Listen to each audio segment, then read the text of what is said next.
Welcome to Rick Rack Ruby. I'm Laura Cluvo. Today we will be making this heirloom stocking Christmas ornament from a vintage dress. It's fun and easy, so let's get started. I'm returning to this vintage dress that I received from my friend Elaine.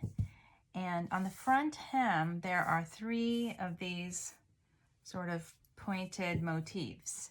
And what I'm going to try is to flip them upside down. Now this one is damaged, but this one and this one look good. So what I want to do is feature this on a stocking. So I'm seeing this, the hem with the little gathered lace edge and the border as the cuff.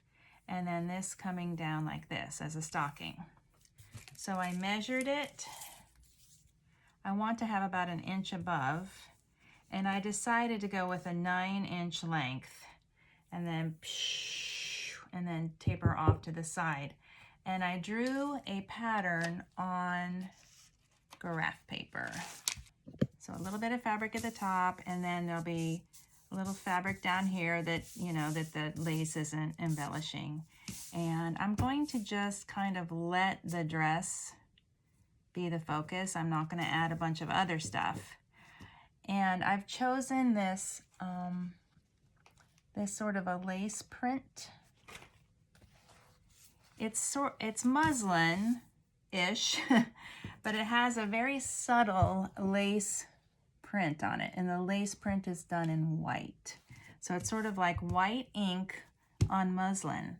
And since it's so big and I want to give it some heft, I could use 50 weight interfacing or some kind of stabilizer, but I decided to go with batting. I'm going to use this cotton batting. I've cut out 4 of these from the print, and I'm going to cut out 1 from the batting. I like my stockings for the toe to face to the right. And so I'm going to cut this out this way, and then I'm going to just pin and stitch around the edge so that I have 1 right facing stocking that is backed in this cotton batting. And I'll be right back. Here we go. I've cut the batting shape out, and now I'll just stitch around the edge very close to the edge with my sewing machine. So here is my stocking front. And I just want to kind of confirm that this is going to work. I can see through. That's one reason that I wanted to add a fabric lining to this, to the front, instead of just putting this right on a piece of batting or stabilizer, is that since this is so sheer, I just wanted to have something in the background, and I also wanted to have something to show above the edge because I didn't want to put this all the way to the top where this gathered lace would be stuck in the seam. I want to be able to pull this down a little bit, about 1 inch, and of course have a 1/4 inch seam allowance. So by the time I'm done, I think this is going to be just right. I like the way that looks. I'll center this and cut it out. My objective is to get this motif centered between the edges, which I can see through and see where that is. And then for this to be, I have enough room here. And this is about maybe 3/4 of an inch above the lace. And I think this is going to work. So I'm going to go ahead and pin this and then cut out the top layer. And then I'll just sew it down to the front of the stocking. Also, I've cut a total of 4 of these stocking shapes, 2 and 2, so 2 mirrored, and this will be the back and the lining. There we go. I've kind of pinned all the way around, and now I'll cut this out. I don't have to cut exactly on the line, so I'll cut about 1/4 of an inch outside of the edge of the stocking, just in case I need to do a little adjusting.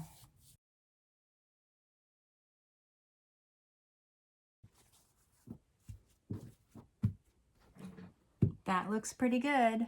So I'm going to stitch across here and then down around the edge and back up to the top so that this, this top layer from the dress is secured all the way around. There we go. The top layer is stitched all the way around, and now I'm going to trim this little allowance. There we go. And by the way, these little bits are exactly the things that I saved to make the nests. And those are really fun. So I'll save these all year, and then I'll make nests in December. So the front is complete. I like the way it looks. It's fairly well centered, and now it's just a matter of assembly.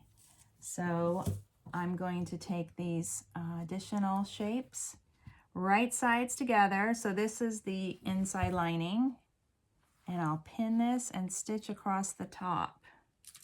I'm going to use a 1/4 inch seam allowance for the rest of this project. This will be the inside lining, and then these two also right sides together. I know it's probably hard to see the print. Let's see. But I can see it, and so I'm going to make sure that I have right sides together. And then again, I'm going to stitch across the top, the straight edge at the top. If you're a clipper, clips will work perfectly well with this project. Here are both of my stockings. This one has the beautiful front, and this is the back and the lining. And I like to do it this way. I always fold the seam allowance down toward the outside of the stocking. So this will be the outside of the stocking, so I always fold the seam allowance down that way. And I'm matching them up in the center. So this gets matched up to this seam, and then folded down toward the center. I mean, this this seam is matched up to this seam, and then the seam allowance is toward the outer pieces of the stocking. So this will be the front and the back, and this will be the lining. Down in the bottom of the lining, down here, this is where I'm going to leave an opening. It has to be, you know, large enough to reach in and turn. Then I'll pin all the way around. There we go, I'm all pinned, and I'm going to start stitching down here, leave this open, and stitch all the way around, and back down to here, back stitching at the beginning and the end. I've stitched all the way around and left an opening right here, and now I'm going to trim my seam allowance and clip these inner corners. So I'll clip, clip, clip here, and here. Then I'm going to trim about half of my seam allowance off all the way around.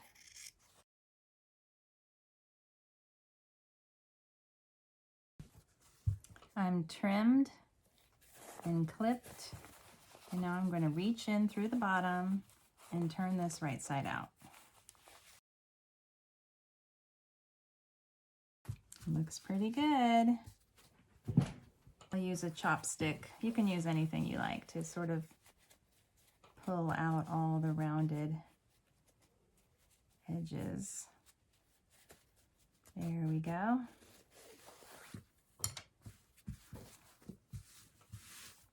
That looks nice.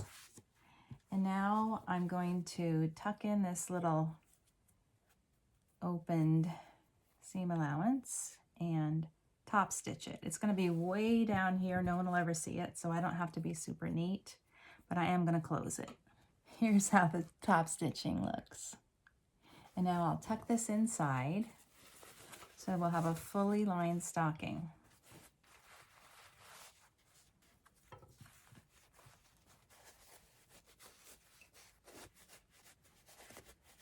That looks good. I'm going to go ahead and just press it to get, you know, to make it nice and flat and get any wrinkles out. Now to finish, I'm going to use this 1/16 inch satin ribbon and just sew through for a hanging loop.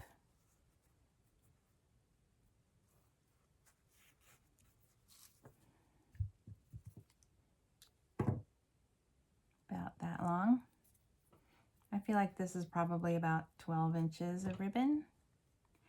And then I'm going to add a bow here from this same ribbon. So I'll tie a bow around the back edge here. I'm going to use a lot of ribbon for this. I always cut off more than I think I need. Here we go. I have 2 loops and 2 streamers. And I'm going to kind of pinch the loops together in the center and add a tiny bit of glue here. And so that the bow is kind of like this. That's what I want. Before I finish this, I want you to know that if you don't have a special dress or a special garment or anything even remotely similar to this, you have a lot of options. And all of them that I can show you are going to be handkerchiefs. You can use a nice wide bordered handkerchief for the cuff. You could put it on the diagonal like this. You could put the little decorative part on the heel and have it running up the edge like this. This is just one handkerchief. Maybe your handkerchief has just a corner, so you can always use that as the cuff, and then just kind of keep embellishing with lace or whatever you like. You can make it longer like this. What else do we have? Let's get some color. Well, here's a pink one. This is pretty. That's really pretty. Oh, this makes me want to stop and make something right now. That would be nice. Have the pink going down the side and then this flower right here at the top. And then if you did that, you'd have enough for 2. So that would be fun. Here's one with colored lace. It's also pretty. So, you know, I just want you to know that you can easily find handkerchiefs. Just ask your friends. Say, do you have any handkerchiefs, you know, that you're not using? Or check the thrift store. It's not hard to find handkerchiefs. And in fact, if you just put the word out, you'll probably get more than you could ever use. This will be pretty. This happens to be just the right width for this particular pattern. But of course, you can draft whatever size pattern you like. Anyway, so let's move on. The last thing that I wanted to do is to add an embellishment here in the corner. And I pulled out this beautiful vintage silk ribbon rose. It's sort of an apricot color. And then the lace around is a nice contrast to the white. And you know, I get these wherever I can. Whenever I see something like this, I just always get it. But of course, you could use something more modern like these, or these, or these, or, you know, modern ribbon roses. So it's just a matter of exactly where should I put it. I thought I was going to put it here, but now I feel like it's so similar to the size of this, you know, floral and the lace. I don't think it's quite right. So I'm going to find something else.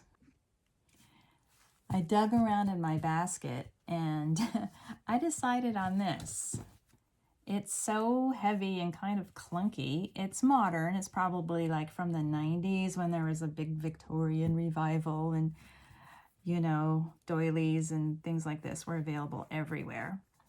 But I think that is just about the right scale, and it's so different that it is a very nice contrast. Also, it's so thick that I think I can just glue it. Whereas with something like this, I would have hand stitched it. Even though it's almost the same size, it doesn't really compete with this because it's so dimensional. So I'm just going to add a little bit of hot glue and glue it to the corner.